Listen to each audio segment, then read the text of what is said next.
आज हम चर्चा करते हैं अपादान तत्पुरुष समास के संदर्भ में। अपादान तत्पुरुष समास से अर्थ ये है कि जिस सामासिक पद के पूर्व पद की कारक विभक्ति से, ये कारक विभक्ति से अर्थात यहाँ पर कारक विभक्ति से काय के लिए, ये से है पृथक करने के लिए, पृथक के लिए से का लोप हो जाता है तो उसे अपादान तत्पुरुष समास कहते हैं। अब यहाँ पर यह देखना है कि से का लोप होता है, अगर हम सामासिक पद का विग्रह करते हैं तो से प्रकट हो जाएगा। यहाँ पर एक एग्जाम्पल लेते हैं, जैसे हमने कहा पथ भ्रष्ट, पथ भ्रष्ट। पथ को हम अलग कर लेते हैं और भ्रष्ट को हम अलग कर लेते हैं, भ्रष्ट को अलग कर लेते हैं तो ये क्या हो गया, पथ भ्रष्ट, मतलब पथ से भ्रष्ट। यानी क्या यहाँ पे क्या होना चाहिए था विग्रह करने पे, यानी पथ से भ्रष्ट। इस से का लोप कर दिया तो ये क्या बन गया, पथ भ्रष्ट बन गया, यानी पथ से अलग हो जाना। इसी प्रकार से जैसे दूसरा एग्जाम्पल हम लेते हैं जाति च्युत।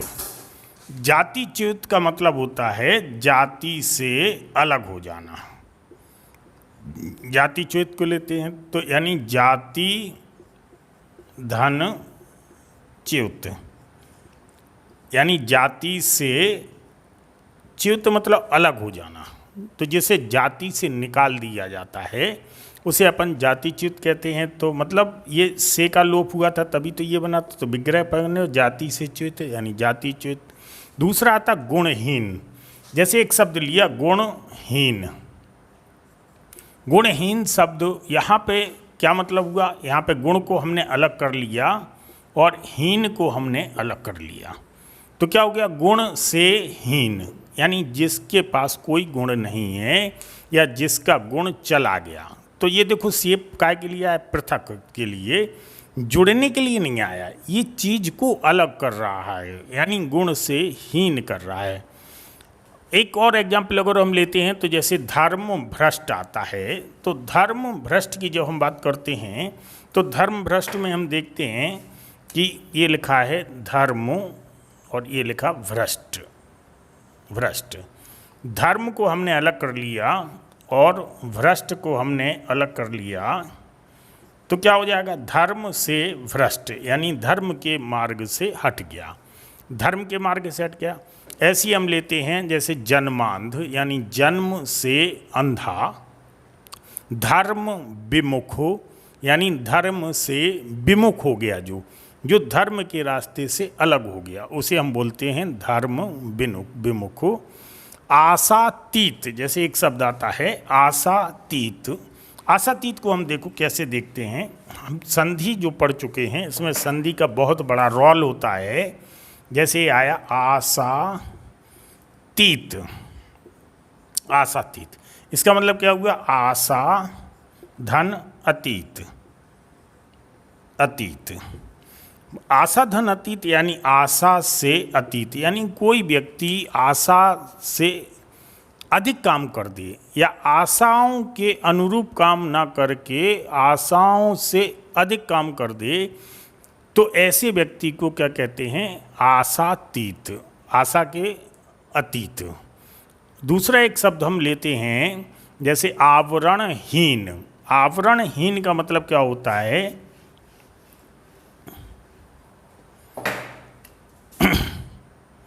आवरणहीन,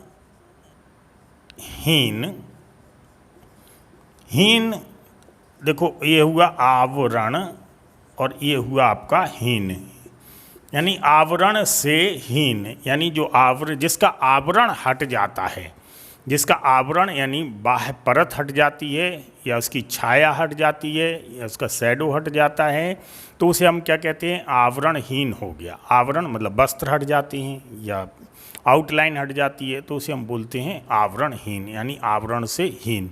तो ये जो से यहाँ पे मेजर करना, अपन को फोकस करना था से, तो ये से काय के लिए, ये से पृथक करने के लिए है। जैसे आता है बंधन मुक्त, यानी बंधनों से मुक्त हो गया। इसका मतलब क्या था, पहले कभी बंधन में बंधा हुआ था और इसके बाद अब बंधन से मुक्त हो गया। तो ये जो है ना आपका अपादान तत्पुरुष समास था। इसी के साथ अगर हम दूसरा, अब इसका अगला तत्पुरुष समास का जो है ना वो 5वां पार्ट पढ़ते हैं, तो 5वें पार्ट में हम क्या देखते हैं, 5वें पार्ट में यहाँ पर जो है ना हम संबंध तत्पुरुष समास को देखेंगे।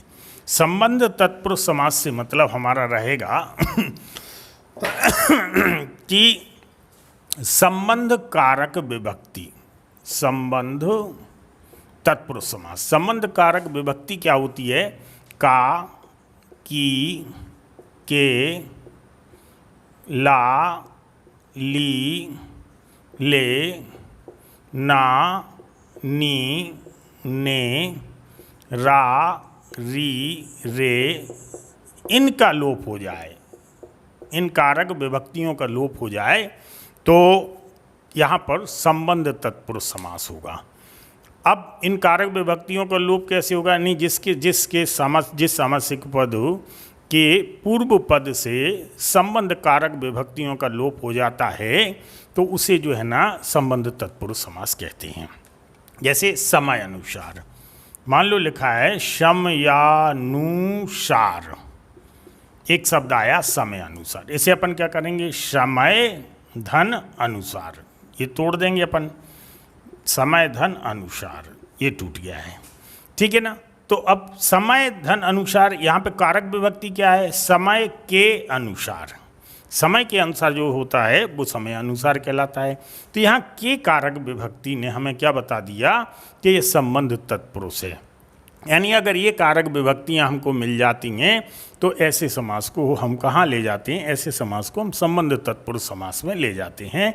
जैसे एक और प्रश्न आता है प्रश्नानुकूल, प्रश्नानुकूल, एक ये आपका जो है ना एक एग्जाम्पल आया, तो इसको अपन क्या लिख लेते हैं, प्रश्न धन अनुकूल, अनुकूल, इसका मतलब क्या हुआ, प्रश्न के अनुकूल, प्रश्न के अनुकूल यानी प्रश्न के अनुसार।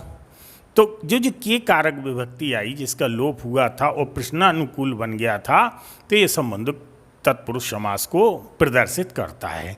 ये तो जीवन साथी, तो जीवन के साथी नहीं, जीवन का साथी, तो का कारक विभक्ति का लोप हुआ था, जीवन साथी यानी जीवन का साथी। का कारक विभक्ति ने हमें क्या कर दिया, बता दिया कि ये संबंध तत्पुरुष समास है। जैसे देवालय, देवों का आलय, देवों का आलय, किसका आलय, देवों का आलय या देव का आलय, देव का यानी ये आलय किसका है, आलय देवता का है। आलय का मतलब होता है मकान या घर, तो ये आलय किसका है, ये आलय देवता का है। तो इस का ने रिश्ता बता दिया है, और जो रिश्ता बताता है कारक विभक्ति वो संबंध तत्पुरुष समास कहलाता है।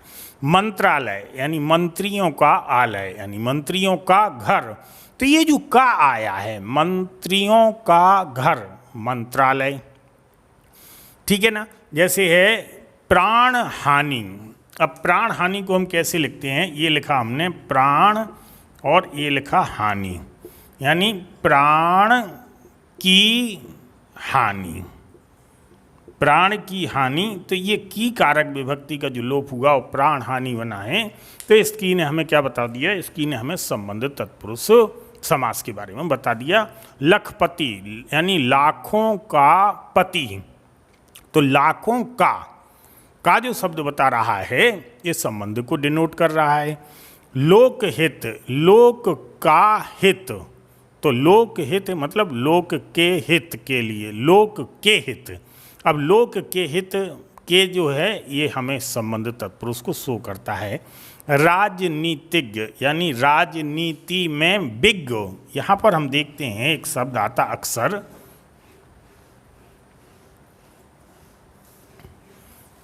एक शब्द आता है राजनीतिज्ञ,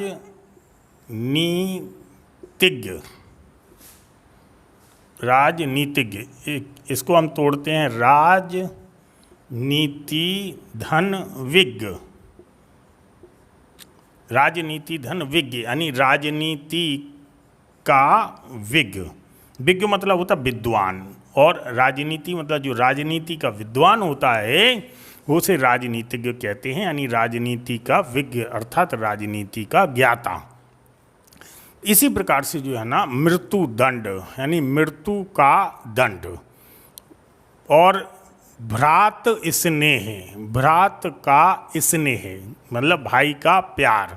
तो ये जो का शब्द आ रहा है ये हमें क्या दिखा रहा है, ये का शब्द हमें संबंध तत्पुरुष समास के बारे में बता रहा है। अब आता है अधिकरण तत्पुरुष समास। तो अब हम देखते हैं कि अधिकरण तत्पुरुष समास में जो है ना इसकी कारक विभक्ति क्या होना चाहिए। तो देखो मैंने आपको बताया था कि तत्पुरुष समास को पढ़ने से पहले आपको जो है ना कारक विभक्तियां जरूर आना चाहिए। तो अब बात होती है अधिकरण तत्पुरुष, अधिकरण तत्पुरुष समास। तो इसकी कारक विभक्ति होती है मैं, आप इसको लिख लीजिए, मैं, पर और ऊपर, ऊपर। ये इसकी जो है ना कारक विभक्तियाँ होती हैं, यानी इनका लोप होना चाहिए या विग्रह करने पे इन्हें प्रकट होना चाहिए। अगर इनका लोप होता है और विग्रह करने पे ये प्रकट होती हैं तो अधिकरण तत्पुरुष समास होता है। अधि माने होता ऊपर। तो अब अधिकरण खुद बता रहा है कि मैं या तो किसी के अंदर हूँ या किसी के ऊपर हूँ, तो अधिकरण है। तो यहाँ पर हम देखते हैं जैसे पराश्रित, एक शब्द आया है पराश्रित।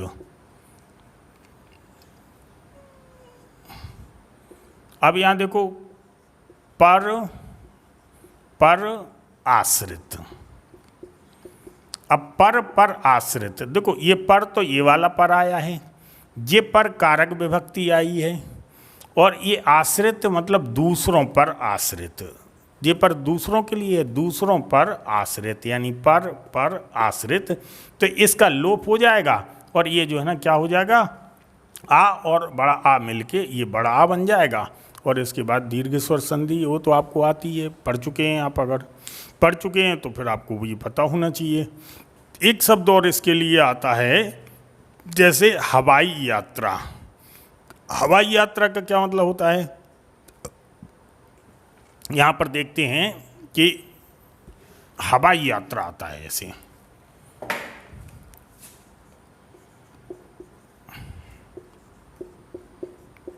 यह है हवाई यात्रा।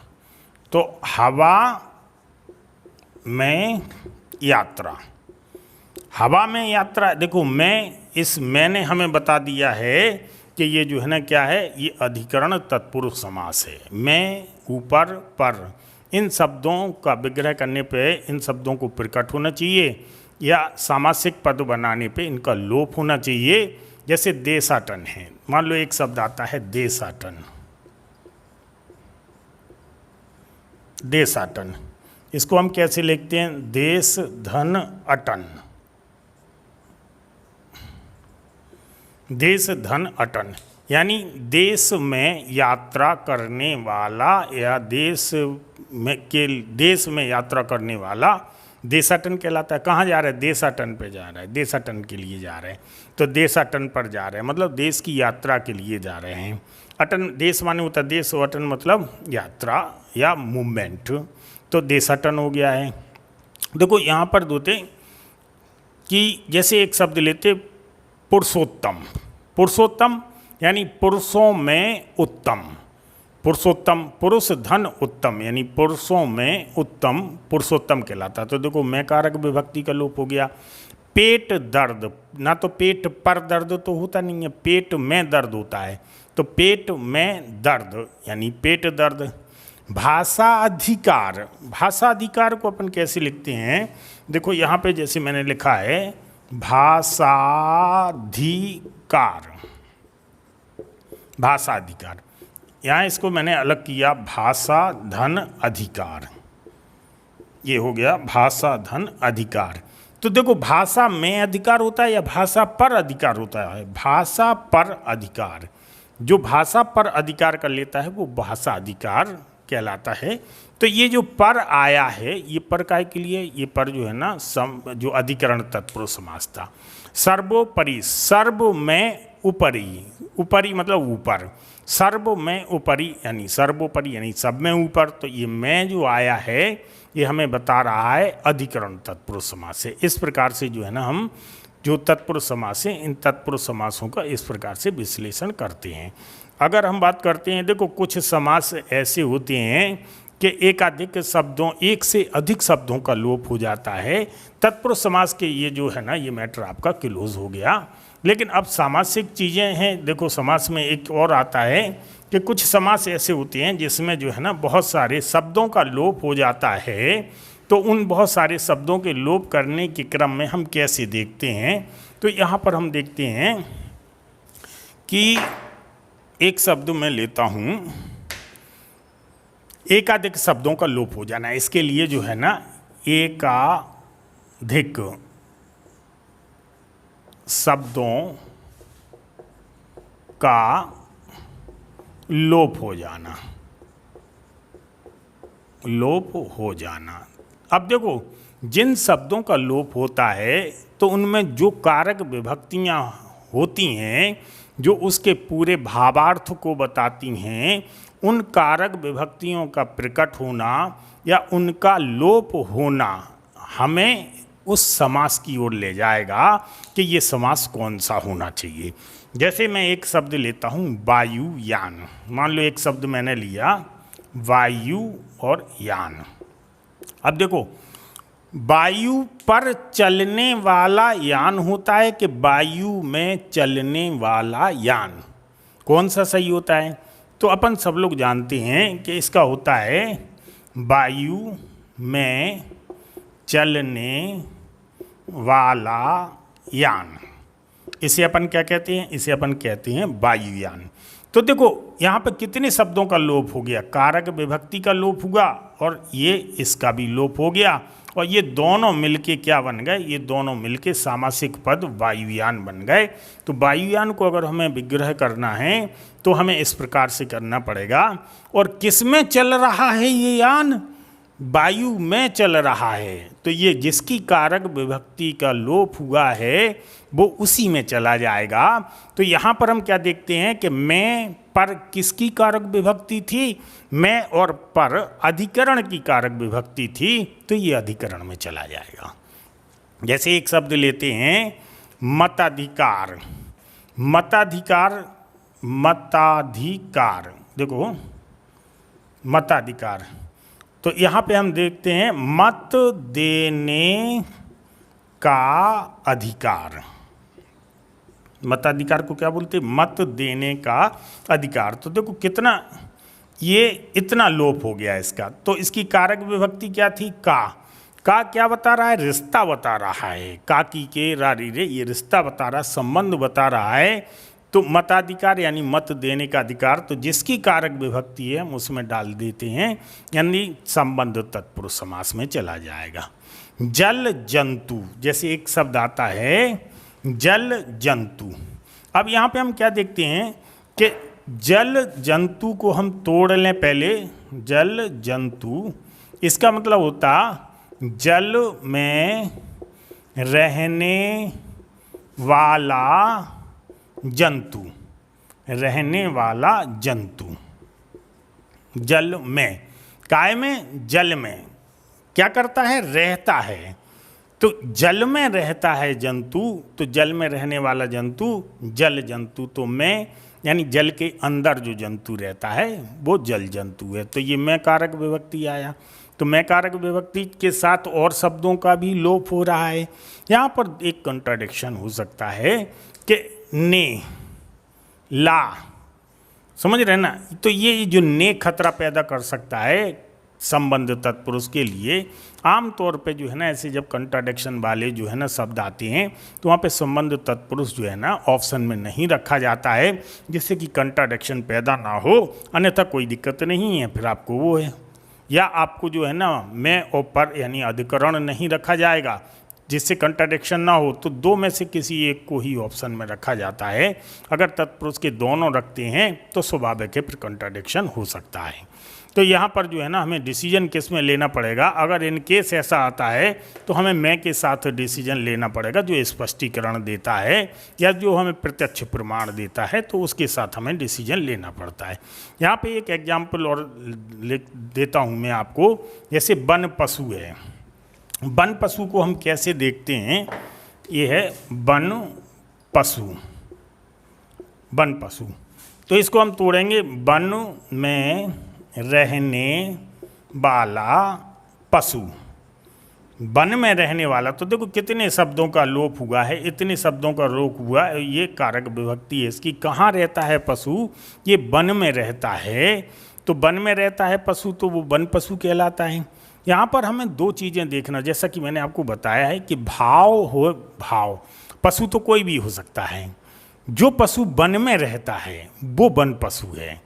तो जो पशु वन में रहेगा वो वन पशु कहलाएगा, अन्यथा पशु तो शहर में भी रहेंगे, तो शहर के पशु को वन पशु नहीं कह सकते हैं। तो यहाँ जो है ना ये मैं यानी जंगल में, तो वन में रहने वाला, ये जो है ना भाव प्रकट कर रहा है, तो ये अधिकरण तत्पुरुष में चला जाएगा। यहाँ पर आता है, जैसे एक एग्जाम्पल देते हैं, मरुभूमि। मरुभूमि को हम देखते हैं, मरु माने क्या होता है, मरु माने होता है मरुस्थल। तो मरुभूमि को हम कैसे लिखते हैं, मरुभूमि अर्थात मरु है जो भूमि, मरु है जो भूमि, उसे क्या कहेंगे, या मरुस्थल की भूमि, मरु है जो भूमि वो क्या कहलाएगी, मरुभूमि। या इसको हम दूसरी तरह से तोड़ते हैं कि मरुभूमि अर्थात मरुस्थलीय भूमि, भूमि। तो कैसी भूमि, मरुस्थलीय भूमि। मरुस्थलीय भूमि का मतलब हुआ ये रिश्ता बता रही है, ये क्या बता रही है, रिश्ता बता रही है। तो ये जो है ना कहाँ चली जाएगी, एकाधिक यानी स्थलीय, यानी मरुस्थल, कौन सा स्थल, मरु स्थल, ये रिश्ता बता रही है। स्थल कैसा है, मरु है, तो ये रिश्ता बता रही है, तो ये जो है ना संबंध तत्पुरुष में चला जाएगा। ठीक है ना। अब यहाँ पे एक और हम देखते हैं कि ऐसे आता विद्या, एक गोबर गणेश, गोबर गणेश को देखते हैं।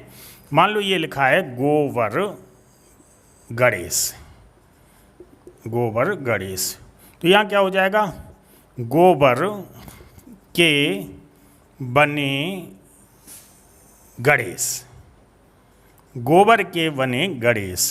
तो गोबर के ने क्या बताया है, रिश्ता बताया है, यानी संबंध तत्पुरुष में चला जाएगा। इसी प्रकार से हम और एग्जाम्पलों के लेते हैं, जैसे पार पथ है, तो पार पथ है पार ले जाने वाला पथ, ये ले जाने, जाने ना नी ने ला ली ले, तो ये पार ले जाने वाला पथ यानी पार पथ। तो ये जो है ना किसको दिखाता है, ये आपके जो है ना संबंध तत्पुरुष को दिखाता है। अब आता है एक नज समास। नज समास को नेगेटिव यानी नेगेटिव बोलते हैं, नकारात्मक। नज समास क्या होता है, यहाँ पे नज समास बहुत सरल है। आप नज समास को इस प्रकार से देखेंगे कि जैसे ये लिखा है, इसको बोलना थोड़ा सा आसान नहीं होगा, क्यों, क्योंकि ये जो है ना वो चाचा जा वाला यहाँ हैं। तो यहाँ पर हम देखते हैं नज समास में सीधा सीधा होता है, नकारात्मक, यानी इसके पहले पद में, इसका जो पहला पद होता है, पहले पद में यहाँ पे जो है ना वो नकारात्मक शब्द लगा रहता है, नकारात्मक लगा रहता है, तो वो नज समास होता है। तो यहाँ पर हम देखते हैं कि नज समास में क्या होगा, यहाँ पे नज समास के लिए जो है ना जैसे लिखा है असंभव, असंभव, असंभव, देखो आ नकारात्मक लगा है, नकारात्मक क्या लगा होगा, आ लगा होगा हैं, या नी लगा होगा, या निस लगा होगा हैं, या निर लगा होगा। ये नेगेटिव वर्ड होते हैं, नकारात्मक होती हैं, तो ये पहले लगे होंगे, ये इसकी पहचान होती है। तो जैसे असंभव, तो ये क्या लगा है, तो इसमें कुछ नहीं करना अपन को, यहाँ पे अपन को लिखना ना संभव, यानी जो संभव ना हो वो क्या है, असंभव है। जैसे लिखा है निडर, निडर लिखा है, तो ये आपका निडर। इसमें कुछ नहीं करना है, नी लगा है, पहले नी लगा है तो ना डर, बस केवल ना लगाते जाना है। जैसे मान लो लिखा अनादर, अनादर, अनादर, अनादर लिखा तो देखो अपन ने अन को अलग कर लिया और आदर को अलग कर लिया। तो अन धन आदर, अन देखो ये नकारात्मक लगा तो क्या लिख दो, ना आदर, ना आदर, ये अनादर हो गया आपका। जैसे लिखा अमर, तो अमर को देखते, ये लिखा है अमर, तो आ नकारात्मक लगा तो यहाँ लिख दो ना मर, यानी जो मरता नहीं है वो क्या है, अमर है। जैसे अजान, अजान मतलब अजान, आ लगा है तो ना जान, मतलब जिसको हम जानते नहीं हैं वो क्या है, अजान है, हैं। जैसे लिखा है नास्तिक, ना आस्तिक, ना आस्तिक मतलब जो आस्था नहीं रखता है ईश्वर के प्रति वो क्या है, अनास्तिक है। तो अनास्तिक, नास्तिक, नास्तिक मतलब अनास्तिक और नास्तिक में क्या अंतर होता है, अन धन आस्तिक। देखो यहाँ पे जो है ना, नास्तिक हो तुम मतलब ईश्वर के प्रति जो है ना आस्था नहीं रखते, तो ना आस्तिक, आस्था नहीं रखता तो नास्तिक, नेगेटिव है। अनहोनी, अनहोनी का मतलब होता है कि ना होनी, यानी जो होना नहीं था वो हो गया, तो ये कैसा है, ये नेगेटिव है। अनर्थ, ना अर्थ मतलब जिसका कोई अर्थ नहीं है। तो अगर हम इन शब्दों की पहचान कर लेते हैं, ये नेगेटिव शब्द जो पहले लगते हैं इसकी पहचान कर लेते हैं, तो इसको हम कहाँ डाल देते हैं, नस समास में डाल देते हैं। तो ये आपका जो है ना समास तत्पुरुष समास हुआ था कंप्लीट। और तत्पुरुष समास के साथ साथ मैंने आपको एकाधिक शब्दों का लोप हो जाना भी बताया है, और इसके बाद मैंने आपको नज समास भी बताया है। अगले टाइटल में मैं आपको किसी और बिंदु को लेके चलूँगा।